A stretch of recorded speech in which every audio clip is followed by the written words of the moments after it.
My name is Steve Liu. I am the chair of the ACM SIGBED. So on behalf of the ACM SIGBED, I welcome you all to our SIGBED Distinguished Lecture Series. As you may know, this Distinguished Lecture Series is a new program from ACM SIGBED that brings renowned experts in the field of embedded computing systems and cyber-physical systems to deliver engaging and insightful talks in a regular manner. The series aims to foster intellectual exchange, promote cutting-edge research, and inspire the next generation of innovators and scholars. These distinguished speakers, often leaders in their respective areas, will share their expertise, research findings, and visionary ideas covering a wide range of topics. Our goal is to let the SIGBED Distinguished Lecture Series serve as a platform for knowledge dissemination, encouraging collaborations, and driving advancements in embedded systems and cyber-physical systems. Today, it is our great honor and pleasure to have Professor Jack Stankovic from University of Virginia to join us and give a speech on Towards Ambient Intelligence for Healthcare, a CPS perspective. As many of you already know Professor Stankovic is a leader and well-respected researcher in our field. He is a BP America professor in the Computer Science Department at the University of Virginia and the ex-director of the CPS Link Lab. He's a fellow of both the IEEE and ACM. He has been awarded an honorary doctor degree from the University of York for his pioneering work on real-time systems. Last year, he was elected to the famous Virginia Academy of Science, Engineering, and Medicine. He has been a leader in our community and has won many prestigious awards, including the IEEE Real-Time System Technical Committee's Award for Outstanding Technical Contributions and Leadership. He also received the IEEE Technical Committee on Distributed Processing's Distinguished Achievement Award. And by the way, Professor Stankovic was the inaugural winner for this award. And also the IEEE Technical Committee on CPS Technical Achievement Award. He has 2 Test of Time paper awards, among many of the best paper awards he was awarded. Professor Stankovic has a H-index of 124, which is amazing, and over 66,000 citations. I know you cannot wait to listen to his talk, so I will stop here and leave the stage to Professor Stankovic. Professor Stankovic, thanks again for accepting our invitation, and now the stage is all yours. Thank you very much. I'm going to obviously share my screen. Yeah, when Professor Stankovic is sharing his screen, I wanted to let the audience know that, okay, if you have any questions right during the talk, you can leave your questions in the meeting chart. So after Professor Stankovic's talk, okay, we can bring up those questions one by one so that you can have the interaction with Professor Stankovic. Yeah, thanks a lot, everyone.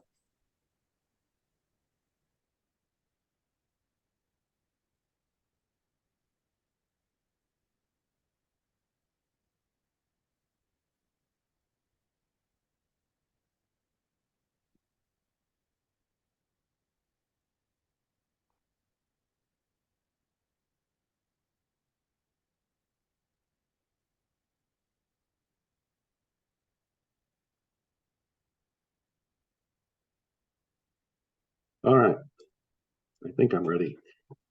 I I hope everyone sees the slides. I hope. If not, Yes.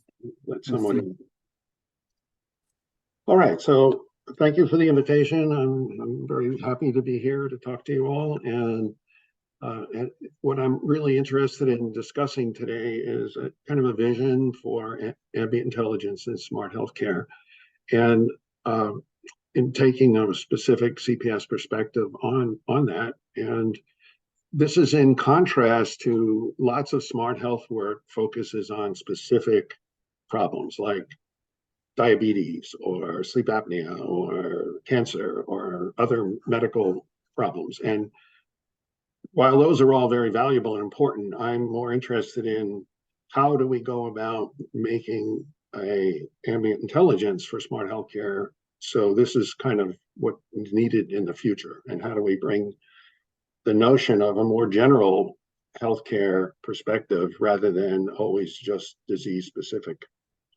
But before I get started, I want to mention that a lot of people in our area on the technical side have just problems deciding where to publish. and instantly, and I founded this journal about 3 or 4 years ago, and it's called ACM Transactions on Computing for Healthcare. I hope you all know about it. If you're working in this area, it's a good place to publish. And it's been running for more than 3 years, and there's kind of lots of citations from the papers in there and lots of downloads. And recently I stepped down from this, and Gong Zhao has taken over for me. And I mean, I'm sure he or INSEP would be happy to talk to you more about this if it's of interest to you. So please think about this when you're submitting papers. All right, let me begin by defining ambient intelligence from my perspective anyway. So we think of ambient intelligence as a seamless infrastructure that integrates in-body, on-body, and in-situ sensors and actuators, and operating with interacting cognitive assistants. So this part here, the infrastructure that integrates everything, is the CPS side, and the interacting cognitive assistants is the intelligence side. And from, I can describe this a little bit differently with a picture. Let's imagine this is an ambient intelligence of the future with the CPS and IoT infrastructure linking everything together. So an individual here might have various on-body sensors like an EEG or ECG, maybe accelerometers and gyroscopes and pressure sensors, blood pressure. So in other words, having on-body mechanisms to monitor various physiological parameters. And in addition, that wearing something that acts as an on-body cognitive assistant. In our case, that would be a smartwatch, although in the future it might be more something else or something more powerful, or smartwatches will get more and more powerful. Now, as this individual walks around in an ambient intelligence environment, so they go home, and home, there's also ambient intelligence in situ sensors, and these could be also representing a cognitive assistant. So this cognitive assistant needs to talk to that cognitive assistant. And if the person goes to the smart city, similarly, or the hospital, or anywhere they're going, the world is covered with these, kind of individual cognitive assistants that are going to interact with each other to provide a ambient intelligence. To be a little bit more precise with respect to smart health, let me give an example. So there's an elderly person here, maybe living alone, and they may have some various in-body sensors. They might have a pacemaker. They might take nano pills occasionally that go through the body. They might have various on-body wearables, and like a smartwatch and a pendant or an ankle bracelet or a smart ring. And they might have a smartphone, which is really powerful and has a nice interface because of the voice and speaker and microphones, and also potentially monitoring other physiological parameters. There may also be sensors or actuators in products, such as this walker, where if the person starts to fall one way, the sensors actuate and detect this, and the actuators push the walker in the other direction to mitigate the fall or to even avoid the fall. And then in the home, there may be lots of sensors here too, maybe some in a bed to measure quality of sleep, some measuring various medication intake, some others knowing that you're in a certain proximity. Maybe this is the refrigerator or something like that. And so this is an environment that's a smart environment, but it's kind of controlled by the house. You know, it's not global. But this person wearing this is also has a cognitive assistant mostly about its individual, but then these two cognitive assistants would be interacting quite a bit. If they go out into the city, they go into a smart city, and there's lots of different kiosks and smart technology and Internet of Things providing various data and information. And depending on the person's objective, what they're doing, maybe they're going to the train station and they want to take a train somewhere, so they're going to interact with the train. They might have asthma problems, and they are interacting with pollution sensors to find out what they should avoid if pollution's too high, things like that. There's also so much data on the web. You know, places like WebMD have a lot of data, medical information. Lots of more and more data is being collected. That data is being data mined, various kinds of information, new information that's being determined could be sent to the individual's cognitive assistant. Lots of data analytics and machine learning. Upload, as information is being uploaded, they might have medical records and so on in the cloud.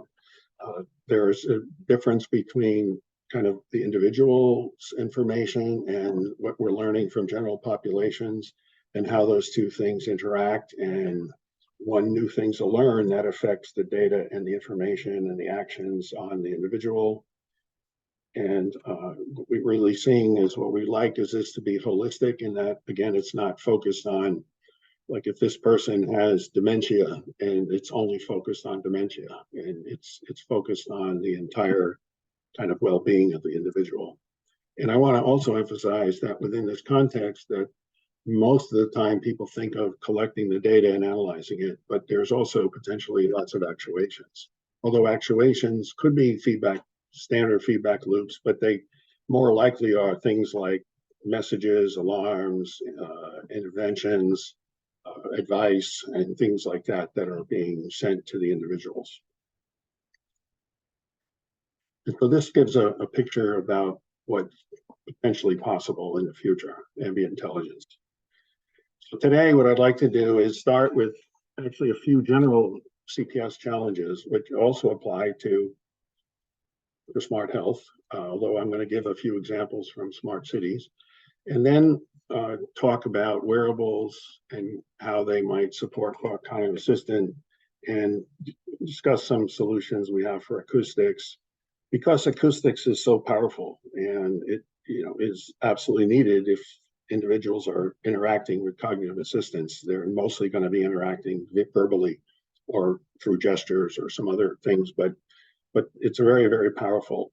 And then over the years, we've done a number of real deployments where we've built these systems and put them in homes with real people who are suffering from real problems. And some of them have been just a few weeks, and some have been up to 4 months. So I'm going to talk a little bit about what we learned from those as well, and how that relates to this vision of ambient intelligence. By the way, ambient intelligence is not my term or my vision. It certainly, I agree with it and working on it, but it's Mark Weiser from like 25 years ago had talked about something like ubiquitous computing. All right, so I want to bring up two key CPS challenges to start. And there are many. In fact, I did write this paper about what are CPS challenges with AI, and there was like 9 of them that were in this paper. But today I'm just going to talk about the models, because the models of what's going on and what the person is doing and their health and so on is key, and it's the key of the intelligence part. And then how do we really interchange all this information? And that's how do these cognitive assistants interact? And I'm mostly talk about issues and some directions, but not a lot of details on solutions. So imagine, let's back up for CPS people for a second, where you typically have feedback control. And his is a classical feedback control loop with some target system represented by, kind of usually electromechanical equations. And although there's another way of building the model of the system by using system identification. And then, the sensors are monitoring this, and the controller is trying to decide if there's a deviation from what you expect, and then you kind of control the system. But the essence of it is you really need a good model of your system. And so what kind of models that might we want in this for this ambient intelligence? So the first thing I think is I want to first bring up one piece of work that I really liked. It's not mine, it's Madhur Bell's work. And it's, if we have machine learning and we have feedback control modeling, both electromechanical equations for feedback control and system identification techniques, but collecting a lot of data and learning from the data is also important. So what he did was he kind of combined them, and I think combining the two models and techniques is very important and valuable. And so, for example, what he was doing was taking a particular complex situation and building random forests. So here's one random forest, here's another one, here's another one. And then depending on the current state, like which random forest that you're going to look at and use that particular model. And then within the model, the decision trees that are in the forest, this, like, for example, this red path here is being learned by standard machine learning techniques for decision trees. With the difference, though, is when you get to the leaf, in the leaf, you're going to use system identification from feedback control to build a regression model of what it is that the situation is and what actions you take or what decisions you're making. And in other words, building this model, though, is much easier now because it's constrained. It's definitely in this category of models, and then within this model, it's if this condition's true and this condition's true, then we need the model. And if it's like this one, different conditions maybe, so it's a different model. It does take a lot more effort to build all these models at the leaves, but it is one thing that I think illustrates that building models is really an important element of becoming intelligent. And perhaps, combining techniques from machine learning and feedback control is a valuable thing. I know people started looking at whether you could do this with, LSTM models or transformers or things like that, but I haven't seen any papers. The other thing is, though, what we find is that if we just build models with data-driven, they tend to be extremely brittle and you have no guarantees. And I think a lot of people in CPS recognize this, and a lot of people are working on trying to solve this problem. The canonical example is that initially when people built models for traffic signs for autonomous vehicles, and there was a stop sign and somebody put a Band-Aid on the stop sign, and then the model decided it was a speed 25 limit and wasn't a stop sign. So it was not robust, and there was really no guarantees, and so the safety is really lost. And so what people are doing is they're trying to increase robustness of the models, have models with guarantees, having models that address uncertainties. And I'll just make a sub-comment here for a moment that softmax is not enough when we deal with uncertainties. And then in this vision of ambient intelligence, you need to continuously learn and update and adapt. And so how do we do that? And people are looking at meta learning, knowledge graphs, graph neural nets, and so on. And I think these are all extremely necessary to work on for the future. Even with these, though, sometimes they don't include common sense. And lots of examples of models that produce answers for you that just don't make sense. And I don't think we'll have ambient intelligence until we can get all of this into the models, so we can be very clear about what the models look like. So let me say that what we're trying to do is use formal method, but in terms of, let me back up for a second. So I'll say a little bit more about robustness and uncertainties. So for robustness, people want to integrate properties into the models, and people in physics have been doing that a long time. I was surprised when I looked into this. So they've been doing this for like 10 years. And they're essentially, though, just modeling equations. So there's not much common knowledge or common sense. It's just equations. And then people have these knowledge graphs, which really are incorporating more common sense and more knowledge into the problem, except for instead of just using the data. And for example, if you're in a smart city or even smart health, it might be that you know the city has 5 major hospitals. Well, that doesn't really, if you're just collecting data, that may never show up, and it may not understand that or be part of the predictions. Or if your parents had dementia, that may not be in the models either, but those are important things to have in the model. And so another approach is using formal methods. And I put this in red because I'm going to give a couple examples of what we've done here. All right, so the one way of incorporating properties into models is via formal methods. This is a pretty busy diagram. So let me just look at the top part first. So this is called, it's a machine learning solution, student-teacher network. And the top part is the student. And let's imagine that what we're trying to do is predict traffic and or pollution levels in smart cities.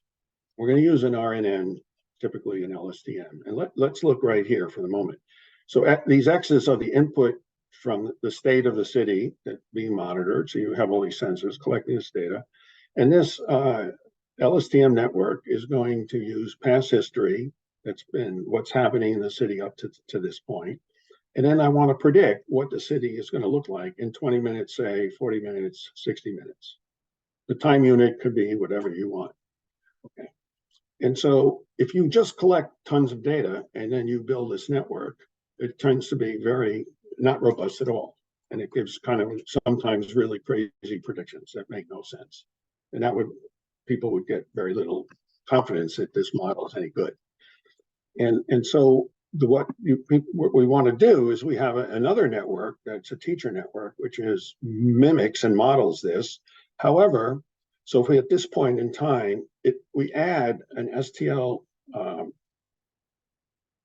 kind of formal specification of the properties we want. So here are the model properties specified with signal temporal logic. And then what this STL trace generator does is that when we're training, the student network predicts, say, these next 3 time units, and this teacher network predicts next 3 time units.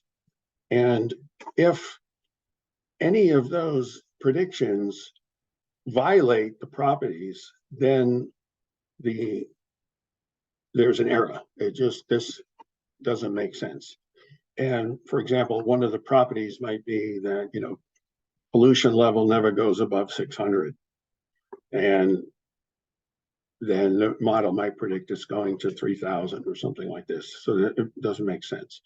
And so once we have this detection of the trace, the future trace has errors in it with respect to the properties, then we're going to try to generate a new trace that is as close as possible to the previous trace, but doesn't violate any properties.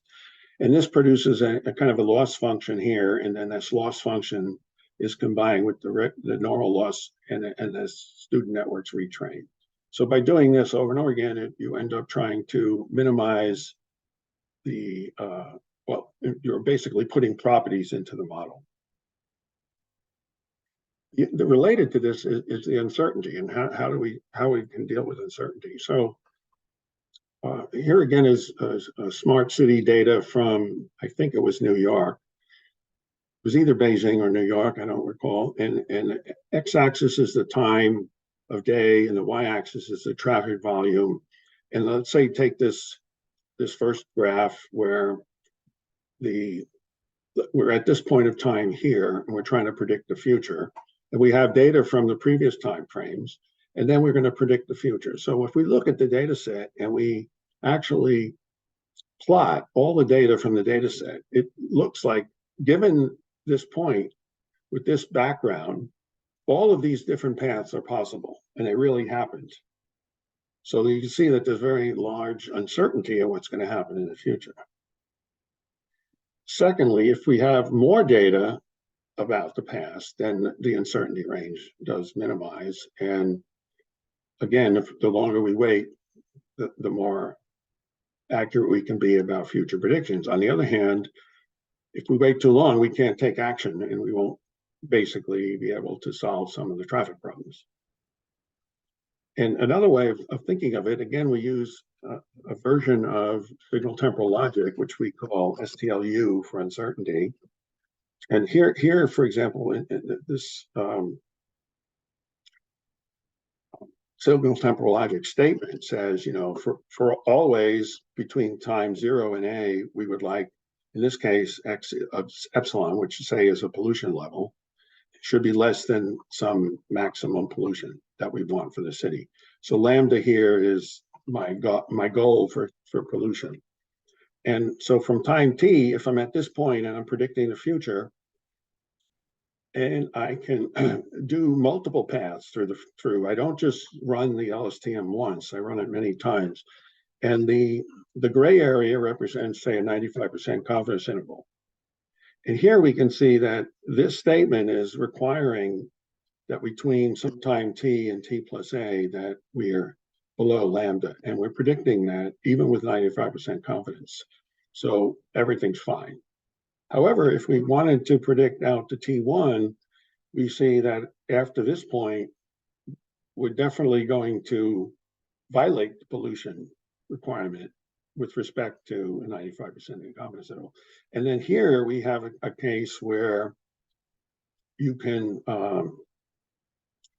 sometimes violate the pollution level and other times maybe not.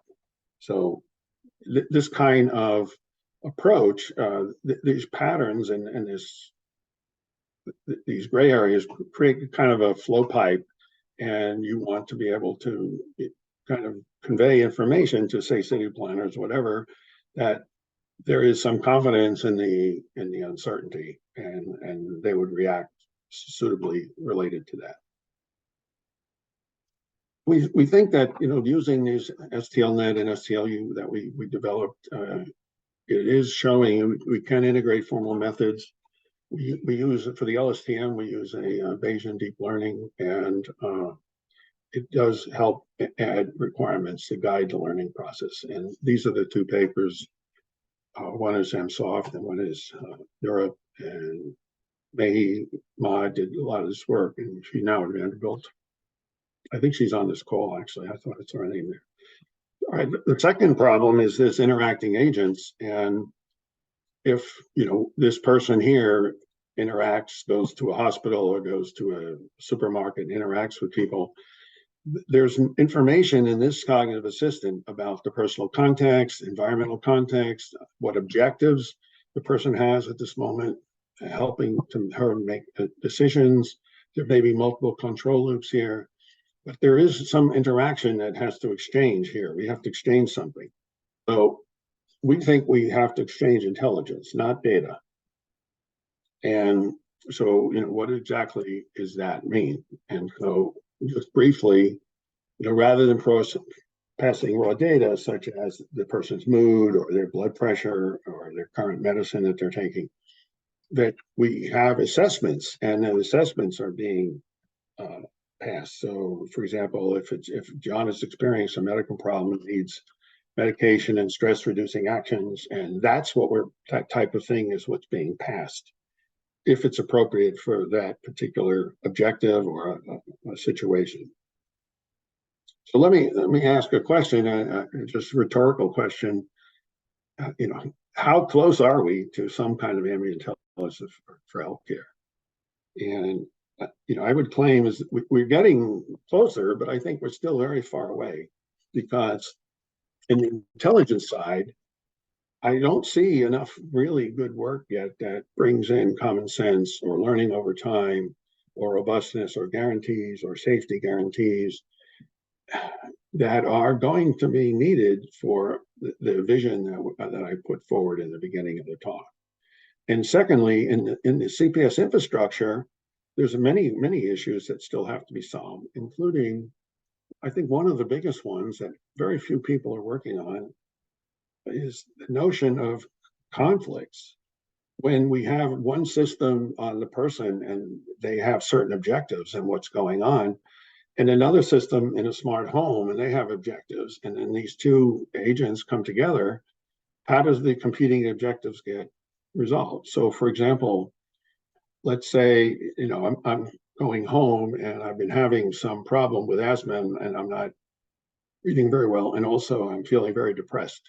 And I go into the house, and then the system in the house sees me arrive, and then we exchange information and intelligence from both. And the house is trying to save energy, and so they want to turn one of their objectives is save energy. You want to turn the lights off, but for depression, you want to keep the lights on. And so we have these kind of conflicts. And then secondly, interoperability is very complicated, where how is information is going to be represented in each of these cognitive assistant agents, and how is it exchanged? How do you understand each other? And as people developing all these different applications all over the globe, what way is this going to really work? I think it's very complicated. A lot of ambient intelligence to date is with respect to a single area. Like people are working on ambient intelligence in the home or ambient intelligence in a hospital, but not ambient intelligence across multiple different areas and moving around and so on. So I think it's very challenging, still very challenging problem. All right, let me move into more of the smart health thing. So, I like to bring this up because I think for many years now, people have been saying, oh, pick any technology you want, like a smartwatch or a smart scan or smart text. This is going to revolutionize smart health, right? Revolutionize smart health. And I do think that it's now getting to a point, especially with smart watches like this Apple Watch over here, with so many apps on it and so many ways of measuring various physiological parameters, that there is an infrastructure available that we can, I think, make much more progress towards an ambient intelligence. And so I'm going to talk about the wearables and the cognitive assistance a bit more, which requires a lot of machine learning and NLP combined, and then the acoustics as an important modality. All right, so look, here's a system we built called here, which is a verbal medication and reminder system. And the idea was, when people came to UEA hospital and had a stroke, and then when they went home via telemedicine, they would take a smart watch with them, and that smart watch would help them recover, and they would help them, remind them what to do. Now, if we just have a boring, simple verbal medication and exercise reminder system, you might get something like this, where the screen would show up and say, you have to take your medication. And you would say, okay, maybe I'll do it. And then say, you have to exercise, or you have to take, an EKG. And okay, I'll do that. But what if it's really trying to act in an intelligent way? So when you're reminded to take, say, a pill, many of these patients have 6, 7, 8 pills they have to take. And each time they take these different pills, there are different rules and things like that. So the person should be able to interact with the system and say things like, well, how many pills do I take? Just one. Okay. Do I take it with a meal or after a meal? No. After meal. Can I take these other pills at the same time? What is this pill for? What's it supposed to do? How should I be improving? Do you think it's working? So these are the kinds of exchanges. And the same thing with exercise. How many reps should I do? And I have essentially a dialogue system, which is there to help me, not just remind me, but to help me do it right. And so I have a short video here just to give you an idea. This was actually an earlier version called MedRem, So I've never really updated the video. I should have, but it just gives you a little bit of a sense of the way people should end up interacting with the smartwatch. It should be more sophisticated than what you'll see here. But the system that I just showed you with iAdhere improves this, and then we even have a third generation that improves it even more. I'll play the video, just the front part of it. Then it also has part where it shows what goes on in the cloud, but I'm going to skip that for today. Welcome to the demo of MedRAM. So I'll receive a reminder. It's for checking ECG. So I tap on the reminder. It's the time to do an ECG. Do you want to try it now? Yeah, sure. Please tell me details.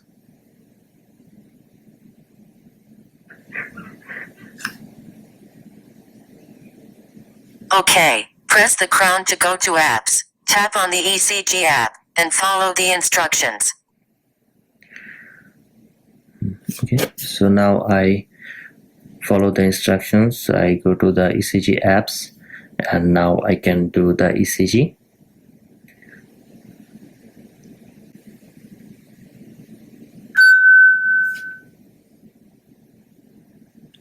Received a reminder for a pill. It's time to take your nightly medications. Take all medications as directed by your physician. Please tell me details.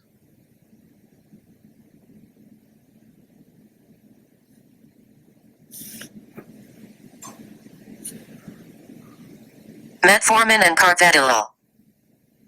Okay, thank you. Can you remind me after 1 minute? Okay, remind you after 1 minute. Okay, thank you. You are welcome. All right, so it's still, that was a very early on example, but you want to make it a little bit more polished and so on, but you get a general idea. The other thing about using like a smartwatch and having smart intelligence for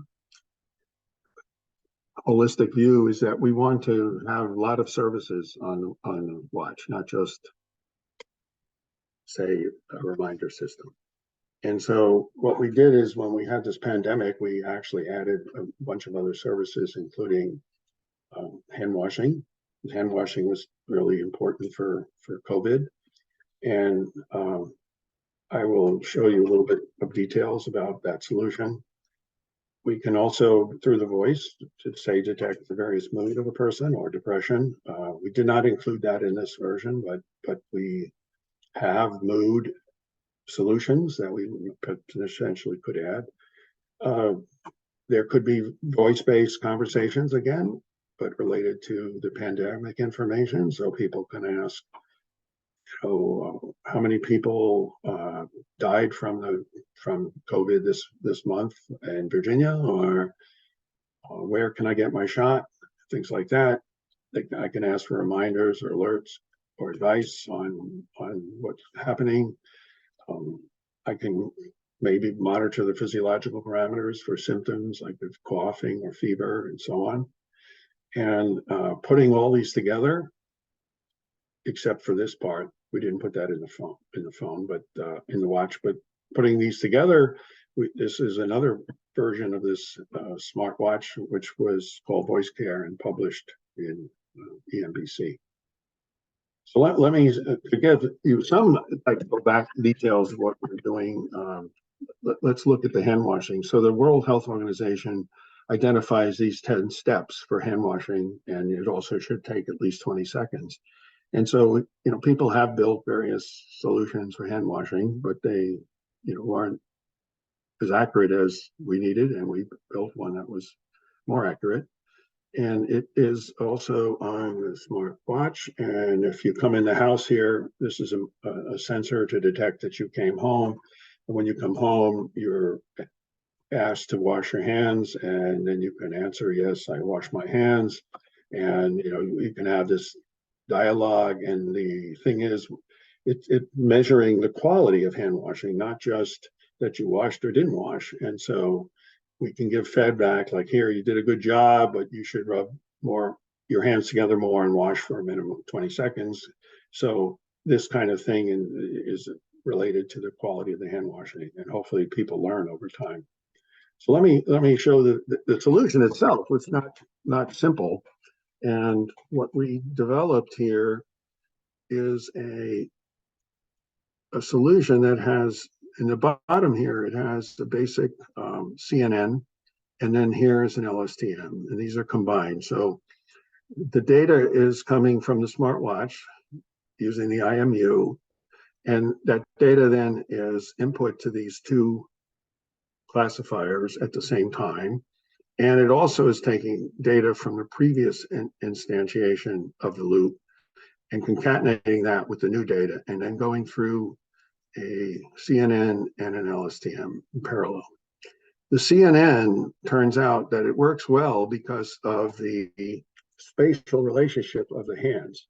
So you might be, for example, rubbing your hands together palm to palm, and that is well detected by the spatial aspects. And then the LSTM detects the temporal aspects, where, say, you're rubbing your hands in a circle, so it can tell this kind of thing.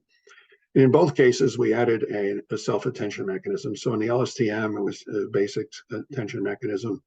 In the CNN, it was a squeeze and excite blocks, but which are basically an attention mechanism. And so based on this solution, we created our own data set. We found that there weren't very good data sets out there. And so we had 14 people, each having 19 hand washing sessions. And these were done in people's homes, so over multiple weeks. And when we first gave them the watch and we showed them the World Health Organization right way to do it, so they had 3 practice runs. And then they ended up doing 19 sessions over a couple of weeks. And we had a video camera there for ground truth. And we compared our system, which was called iWash here. The x-axis has the 10 steps that the World Health Organization suggests. And the iWash gives about 10% better on average than 3 other ones from the literature, basically. And the feedback to the user, I only showed very little bit, but the feedback could be that, you didn't do this step. And of course, we wouldn't say step 5, we would say whatever step 5 is. And so sometimes they miss a bunch of steps, sometimes they don't miss any, and that kind of thing. All right. So that is one example of trying to build more comprehensiveness into the wearables instead of focused on individual apps. And the other one is dealing with acoustics, and there's a lot of mental health issues. It is very central to health, and people have been actually processing speech for a very, very long time, and yet there's still, I think, many open questions, and it's not ready yet for prime time in many cases. And so let me talk a little bit about our work on distance and motion recognition. So when we try to detect something like happy, sad, angry, and neutral, we are doing that with situations where it's more natural in an environment rather than you have to talk directly into the microphone. So what distance emotion recognition is trying to solve is that if you speak directly in a microphone like this, or you're at a fixed distance and the system can detect that and know it, then a lot of the solutions do work. But these are not very useful for ambient intelligence. So, and even in a home, a more realistic indoor speech and motion recognition system might have a microphone somewhere in the house, maybe one per room or something like that. But this person may be there, they may be there may be 2 people, there may be 4 people, and they're all talking, and there could be different problems. So well known is you have reverberation from the different type of room it is. You have ambient noise, a fan is on, TV is on. You have de-amplification of the speech depending on the distance, and you have people talking over each other sometimes, and overlap speech. And these all really, in many cases, make the solutions for the ideal when you're right next to the microphone with one person speaking not work. And our solution has three parts that I'll briefly go through. One is that we first wanted to figure out what features are distance agnostic. So we don't want to use features that are, kind of don't work well when you're not next to the microphone. And then we came up with a new feature modeling technique called Emo2Vec, if people are familiar with Word2Vec, so it's a variation on that. And then we put these two things into a simple standard classifier for the third step. So to select the robust features, what we did is we went to the literature and found that there were lots of papers kind of ended up in speech processing to settle in on about 231 low-level descriptor features of voice. And these are the what they are. I'm not going to read them out. And if you add these up, it's something like 77. But then we take the delta of these and the delta, and that gives you this 231. That's what people are using in a lot of cases when you're next to the microphone. And so what we did is we then did tests where we modified, we had a person speaking and multiple people speaking and microphones at different distances. And we ended up finding 48 of these 231 that were pretty resilient to or robust to distance. So, and these are the ones we ended up using. So we're going to monitor the speech signal. We're going to extract these 48 features from that speech signal. And then we're going to convert them what's called code words. So to just explain what they are, let me show here a voice sample from the microphone, and that we're going to process this little first part here is got, say it's 25 milliseconds, and you would extract the features from this 25 milliseconds. So in our case, we would be extracting 48 features from here. Then we would slide over to extract 48 features again, slide over, and so on. That's all standard. But to show what the audio code words is, let me give examples where there's only two features. So here, say we're only extracting X and Y as features. And when we're training and collecting lots of data, every time we collect different voice samples and we have these features extracted, we're plotting a point in the data space, and over time you end up possibly getting all these different points in this 2D space. In our case, it would be a 48-dimensional space. And then to create an audio word, you have to pick how many clusters you want. And so you have to do ablation studies to decide what the right good number is. But let's say we have C clusters. So then we pick, the centroid of the data points, basically. And this centroid is now, for example, this point here is now a audio word. And on this graph, we have 1, 2, 3, 4, 5, 6 audio words. Now, if you're, let's say it's super simple, we only have these 6 audio words, and then we're actually monitoring a person's speech, and we end up with looking at that X, Y, and that 25 milliseconds, and it's a point here. Then we take that and we assign it to the closest audio word. And maybe the next 25 milliseconds is a relatively similar point, and it's also assigned to the same audio word. And we had to kind of test different numbers of audio words, code words, and we started with 500 and we went up to 2,000, and basically using k-means clustering to figure out which is the centroid. And it does turn out that different code book sizes are needed for different emotions. So happy needs one size, angry needs a different size, for example. Now the next part, using those, we're going to then convert those audio words into vectors, like a vector embedding, and it's going to be related to the emotion. And so this is kind of a busy slide also, but let's imagine we have this code word A, and we want to convert it into a vector, and we see that the surrounding code words are given here for this particular instance. And then in the rest, in this, all this data is for, say, happy. So we collect all the data for happy and we have a code word, but we don't want to just use the code word itself, its position, but we want to understand its relationship to related sound clips that are near it. And so that's this, these code words are near this one.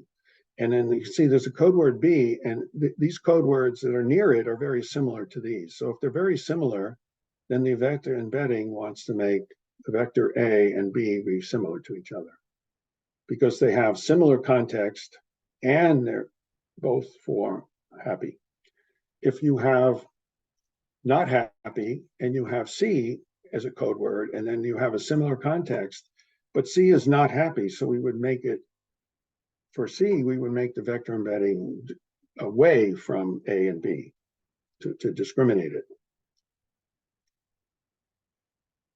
Okay, so that's more or less what I said. Then we just put it together where that speech is coming in up here, taking these 25 millisecond slices, computing these 48 features, identifying the vector for it, and then passing that into an LSTM. And then the LSTM is going to decide if you're happy, sad, angry, or neutral. We did use 2 literature data sets to evaluate this, but literature data sets are not, one had only like 3 people, and one has 5 people, something like that, and they're very well used by most speech analysis papers. So we ended up creating our own. There's 12 families and 28 people, and we had psychologists actually set up questions and answers and discussions in order to generate different kinds of emotions. And in general, we ended up showing that our work was about 16% better than some of the best baselines. A couple observations. One is, like in the past, it seemed to be hard to distinguish between happy and angry, and given the data sets that were in the literature. And one reason is because a lot of happy and angry used a lot of energy-based features, and then happy and angry both have a lot of energy in their voice, so it was difficult. And we found that getting rid of those kinds of distance-related features does help discriminate between happy and angry. And in real world, there's even laughter, and that also helps into discriminating the two as well. We did a number of ablation studies. I just want to quickly point out that getting rid of the distorted features, was it helpful? So we have the accuracy and recall plotted, and we have it for each of the angry, happy, and sad emotions. It's about 10% or so improvement by getting rid of the features that don't seem to help. We also measured, how when we go away from the mic and using our solution, we do lose some accuracy as well, but it's in around the 5% range up to 6 meters, while using state-of-the-art solutions is more like 12%. And just to summarize, we've done a lot of different applications that are using acoustics, and there's really, I think, lots of still open problems. And for example, let me briefly say, do we really have ground truth? And we built a system for Alzheimer's patients, and these Alzheimer's patients are at home and are being cared for by their caregiver, usually a daughter or a husband or a spouse or something. And when we put the system in the house, we get back, our algorithm says, let's say the algorithm says the person is angry. And then we ask the person with EMA, standard approach, and they say, no, I wasn't angry.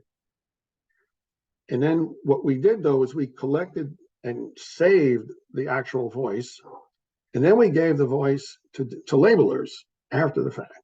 So we have the algorithm, we have the person, and we have the labelers. And they don't agree. The labelers don't agree with each other.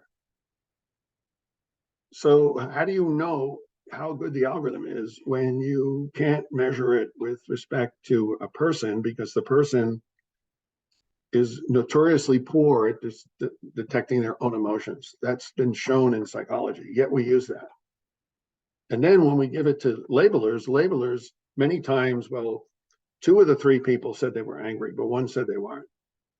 So we need to somehow not be so binary about the ground truth and about the way that labelers are somehow deciding on ground truth. Many other things. I think let me bring up a couple of these. Similar voices, because in this caregiver system, very often the person taking care of the Alzheimer patient is a son or daughter, and so they might have a very similar voice. We found that speech changes. You train on a person's speech and then their voice, and then, but if they have a cold or they're tired or they're drinking alcohol, taking medication, speech changes, and so on. So these are kind of some of the remaining open questions I think that has to be solved in a real setting. And if you have ambient intelligence, you can't, it has to work, and even in these kinds of situations. All right, let me wrap up by a few more comments about real deployments. And so, we did one on family eating dynamics with people jointly with University of Southern California with 23 families in Los Angeles. We did another one on incontinence of Alzheimer's patients with 13 families. We did this patient caregiver interaction system that I was just mentioning. And the reason I'm going to say more about this, because we did 10 homes and for 4 months, and it's very different from, here we did 2 weeks, here we did, I think, a month, and here we have 4 months. And as you go longer, it becomes more and more complicated. And we did some other real deployments as well. So let me briefly just give an overview of this PCR system. P stands for Patient Caregiver Recommendation System. So we have, don't look at all the details, I'll just circle with the laser pointer some of the key things. So here we have like an Alzheimer's patient, and maybe their son is taking care of them. And then the data comes into an acoustic system, and the acoustic system has to get rid of silence. It has to get rid of sound from people that are not being addressed. So we only care about the patient, say, and the caregiver. And so it's kind of but then we have to detect the mood, whether they're angry or in conflict or so on. Then it goes to a recommendation system, which is based on reinforcement learning. And then this recommendation system sends information to a phone for interventions with the caregiver to help the caregiver relax or reduce stress and so on. And then they can feedback responses, and everything's stored in the cloud. Okay, so with this system, and we use the first month to collect the baseline, and then the next 3 months to see if our system was working. And we found many odd, unique things. Like one Alzheimer's patient got upset, and they just pulled all the wires out of all our systems. We found the internet was down a lot, so we had to have techniques to detect that immediately, and then kind of have ways of not losing any data while the system was down.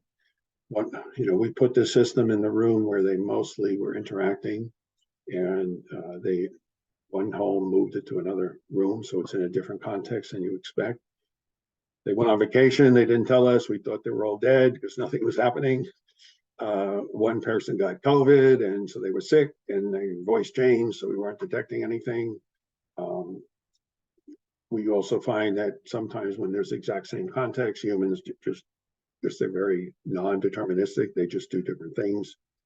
And we did find lots of cases of similar voices. Some people had the TV on the whole day, they just turn it on in the morning. So we certainly need speaker identification to identify, first of all, many TVA sounds you have to filter out, which we were doing, but people speaking, make sure that they're not one of the people we're interested in, so on. Lots of things I won't belabor. You can see that. And in fact, from all the projects we did, we see that I kind of collected the sounds. There was physiological sounds like sneezing, nose blowing. There have been objects creating sounds, ambient sounds from outside with trucks and sirens. And you can't really train on every one of these sounds, right? So you have to somehow be able to have a robust solution if you're, say, doing a speaker ID in the presence of all these sounds. And it has to work under all this different kinds of noise. And what I was starting to think about is that we've done 4 or 5 of these now, and other groups have done similar things. And the idea is what you're trying to do is new research in smart health and apply it to a real situation.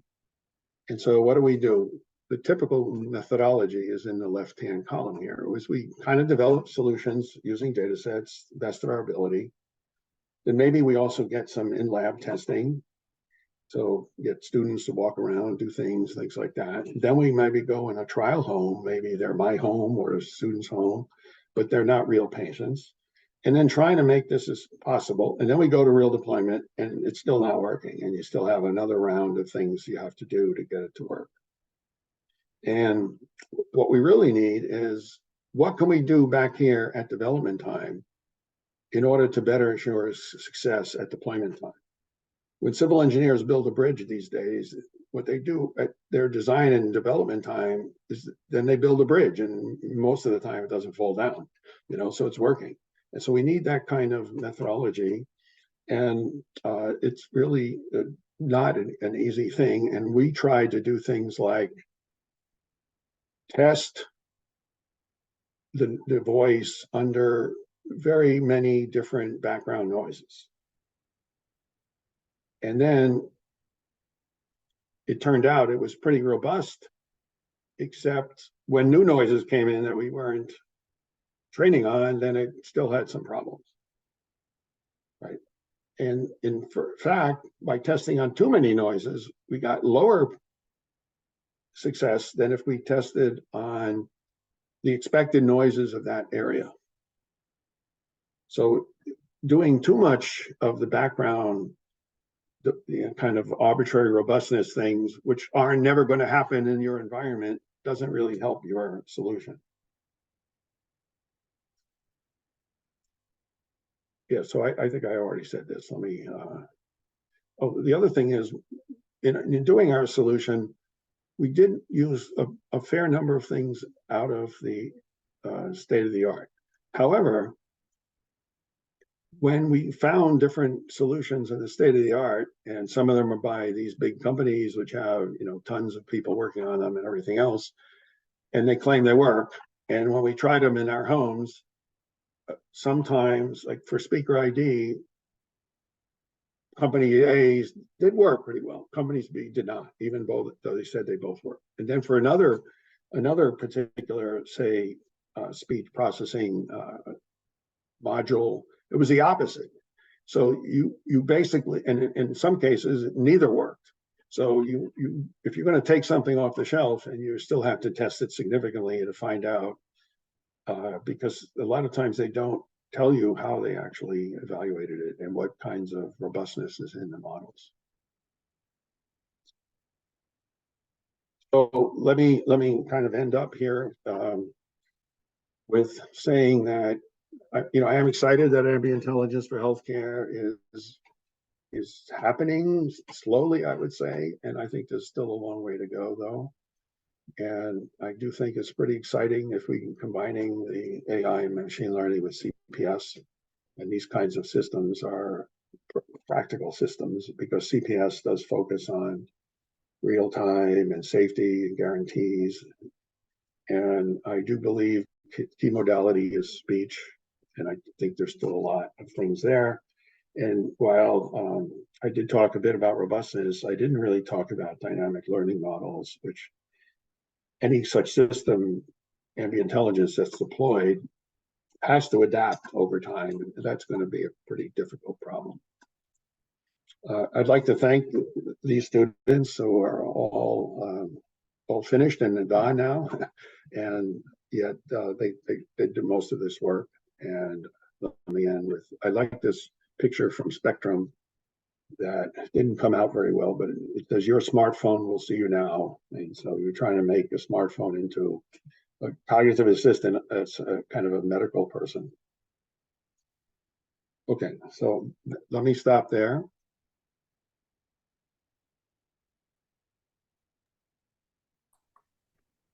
And I'm happy to take some questions. Yes, thanks a lot, Professor Stankovic. So now I think we have time to accept multiple questions from the audience, right? So if you have questions, right, please turn on your camera. You can unmute yourself, right? You can ask a question directly to Professor Stankovic.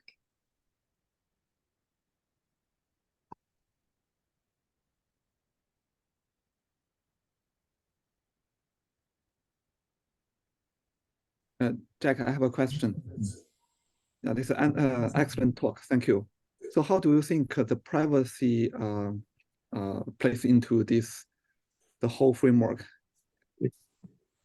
Yeah, that's a terrific question, and it's certainly important. I did put one word on it somewhere in the slides, but I would say that here's my experience, a couple of examples. When we were doing this patient caregiver system, and we said to people, we're going to put microphones in your house and listen to what you're saying, and we're going to detect if you're in conflict or you're in angry, and we're going to help you reduce stress and so on. Many of the people said, no way, I don't want you hearing what I'm doing, right? And so we ended up maybe talking to almost 100 people to get 20 or so people to agree to do it. And then over time, some of those people, by the time we got to them, they didn't want to do it anymore or whatever. But the 10 people we actually did, they still had some concerns about privacy when we started. After 2 or 3 weeks, they didn't care about privacy anymore because they said it's private. Because we told them we were not using their words. We were only using the features of the words, and we explained what that meant. And then once they got used to the system being there, they said, we didn't even know it's there. And the only thing we hear is when the phone tells us, to do something or whatever.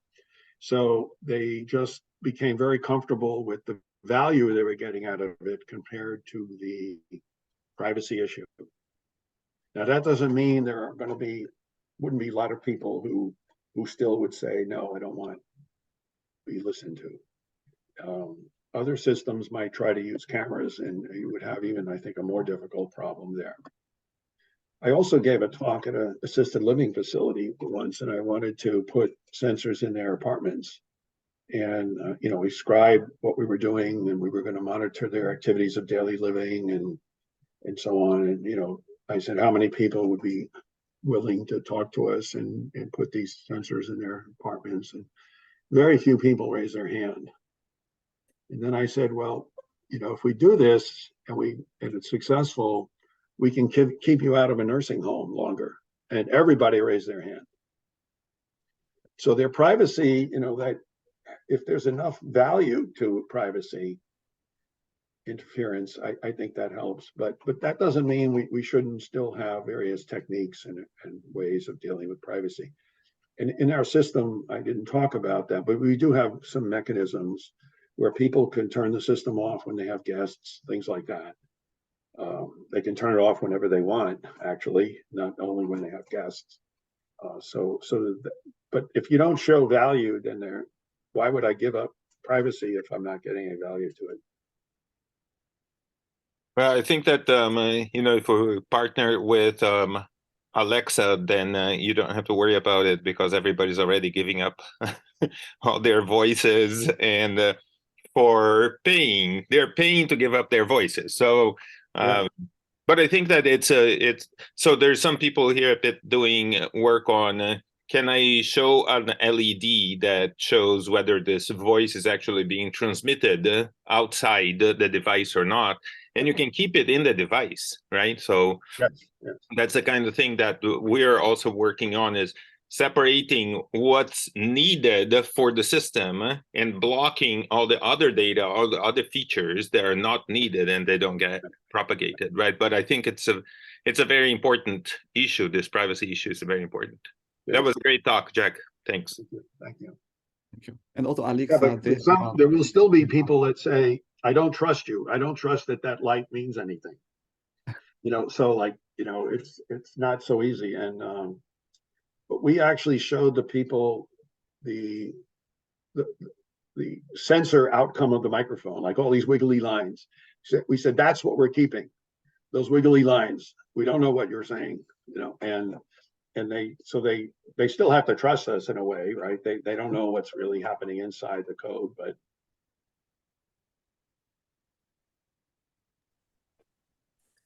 Yeah, so Gang, yeah, I see you are raising your hand. Okay, please. Okay, Jake, great talk. Second time listen to a similar talk, still learning new things more. So I have a question like about sensing modality. You talked a lot, did a lot of wonderful work on the acoustic modality.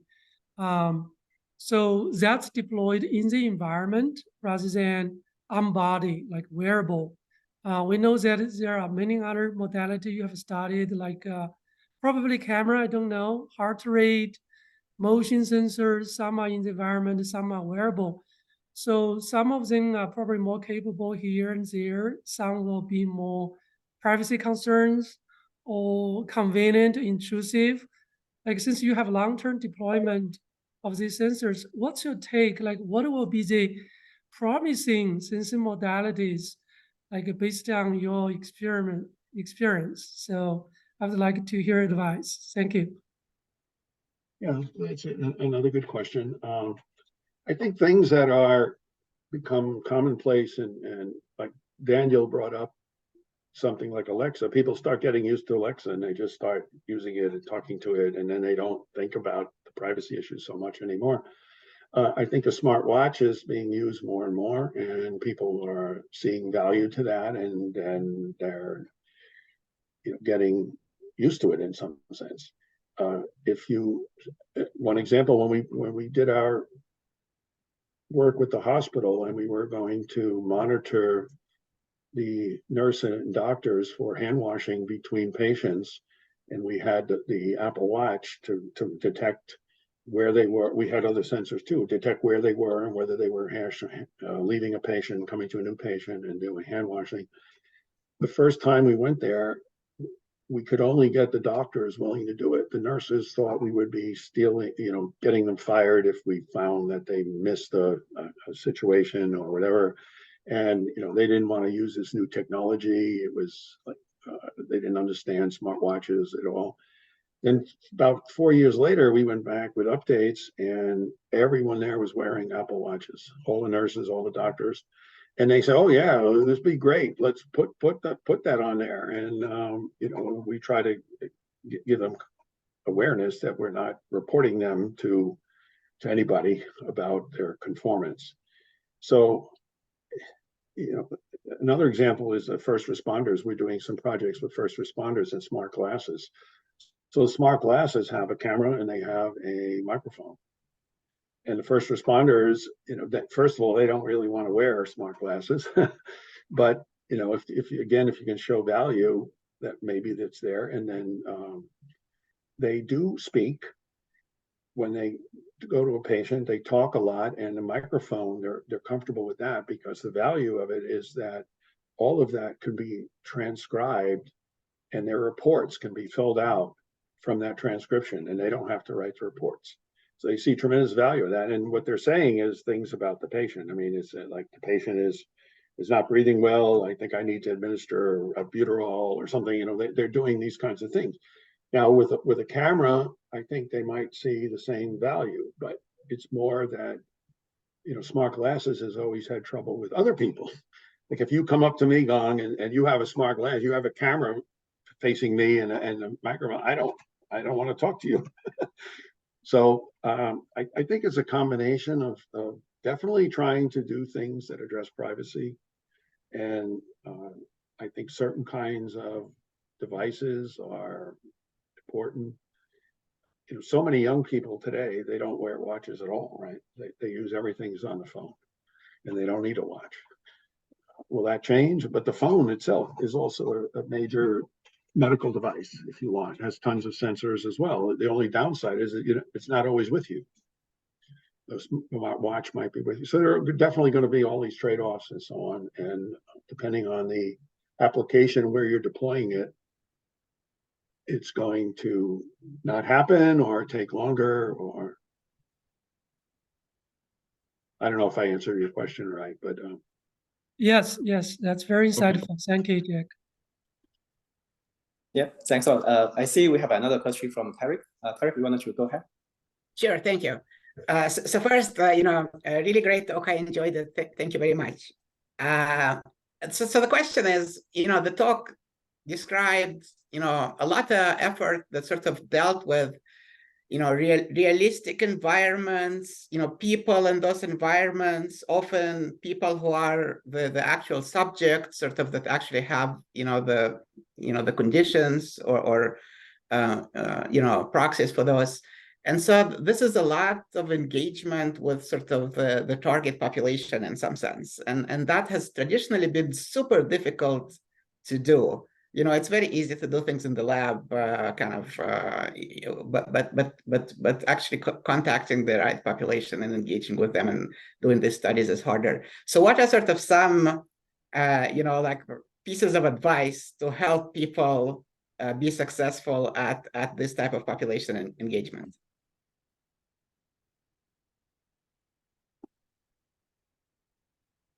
yeah, I don't know. We actually, for the Alzheimer's patient example, where the people in Alzheimer's centers, and we work with Ohio State here, and they were the ones who were going after the people. And we actually did a bit of a study whether it would be easier to get people who were coming into the clinic and they already knew them, or putting out an ad on the internet. And it turned out we didn't see any difference. But we did see a big difference, that the initial excitement of, oh wow, everyone knows that the caregivers at home are really stressed and that they have serious problems. And when we first got this project, I was getting so many calls from people who wanted the system immediately because they saw so much value in it. And we hadn't even started doing some of the technical solutions yet. But then once they get over the euphoria that the system is going to somehow magically help them overnight, then they started getting, I don't know. And so there's a lot of psychological aspects as well. My gut feeling says that you need to put a lot of effort into demonstrating value for them. And I think that will depend on the situation. And in some cases, it's possible that people don't want value. They're not interested. And we had more trouble with that in the family eating dynamics in Los Angeles, because we wanted a family that was obese, basically. And what happens a lot, from the people we addressed, that say community, the wife and the children wanted to do it, but the husband didn't, or the kids refused to do it, or so how do you get the whole group involved that they're willing to do it? And so that just multiplies the problem. I don't think I have a good answer, except that I do believe people get used to things over time, and if you can show value to the community, like the example I gave with the people willing to put stuff in their apartments if it was going to keep them out of the nursing homes, because they feel like once you go to a nursing home, that's it. It's downhill from there. Yeah, very interesting. All right. Thank you very much. Yeah, thanks a lot, Jack. Our next question is from Rasid. Rasid, you can go ahead. Yeah. Thank you. Great talk, Jack. Hi. I missed most of it because I had a conflicting meeting, but regardless, the rest was great. Now, my take on the privacy is that actually it is not privacy per se. It is the trust you establish, you have to establish with the clientele once it is there, and then they will accept, because trust also includes the value, giving value of the work that you are doing for the clientele, right? I mean, and it starts with the trust. You are collecting my data, you are somewhat interfering with my privacy, but as long as I trust you, you are not going to share it for some other users, then I am fine with you. Again, I think it is all trust at the end of the day, right? Yeah, I think that's a very good comment, good way to summarize it. Yeah.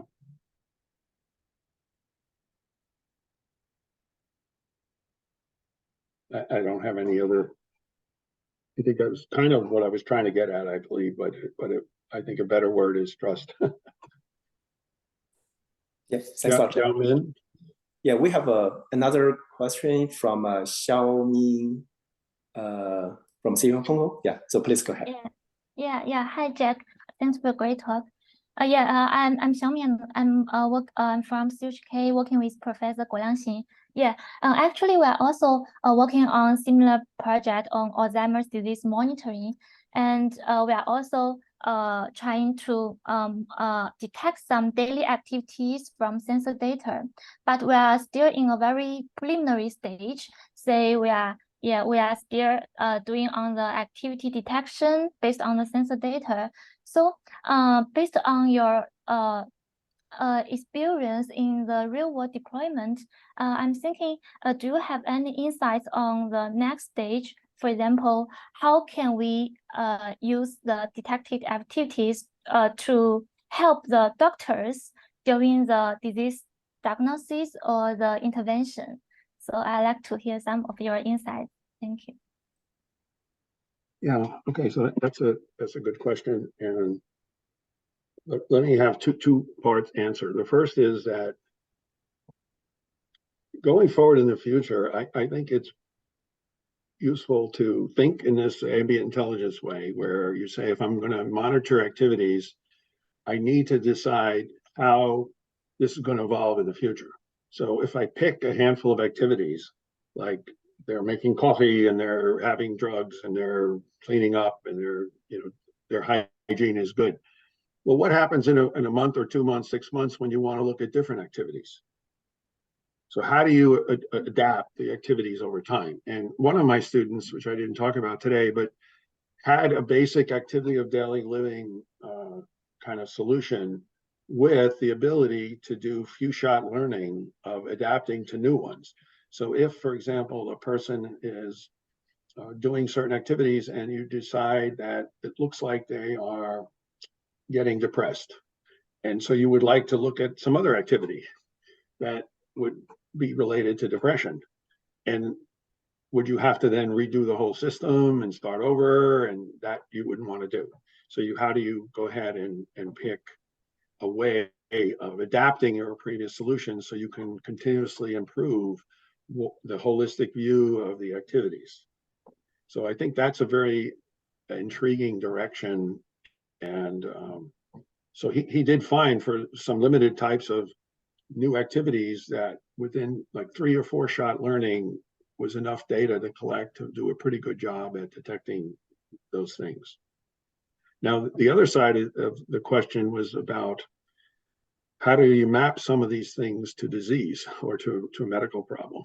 Like, okay, and I always used to start some of those talks way back when we were starting to do that with, what's the real problem? The real problem is the medical issue, right? Not detecting eating or not detecting having coffee, right? It's what's the medical problem you're after?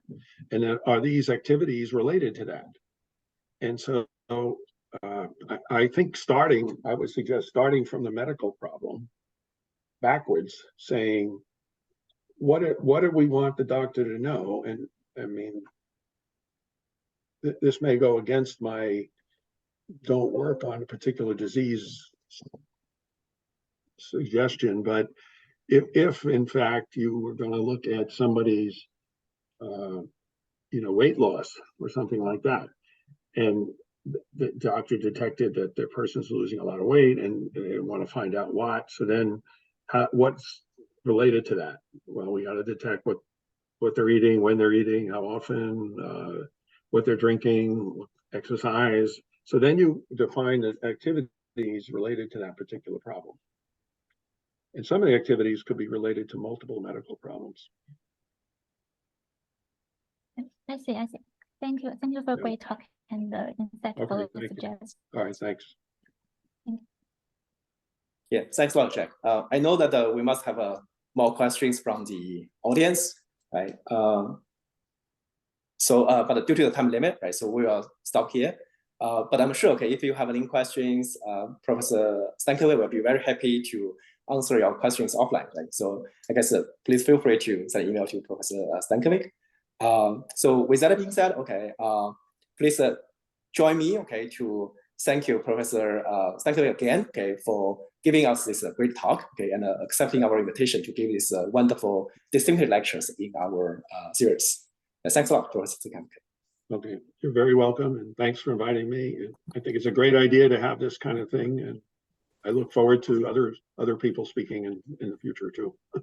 Yeah, so following what you said, it's just an advertisement, right, for our next distinctive lecture that will be in the end of January 2024. So Professor Insop Lee from University of Pennsylvania will be giving our the third distinctive lectures. So please stay tuned. Okay, we are going to send out the announcement later this year, right? So I hope to see everybody here again, okay, for our next distinctive lecture. Okay, thank you. Yeah. So again, thank you, everyone. Okay, and you all have a great day. Okay, bye. Bye-bye. Bye.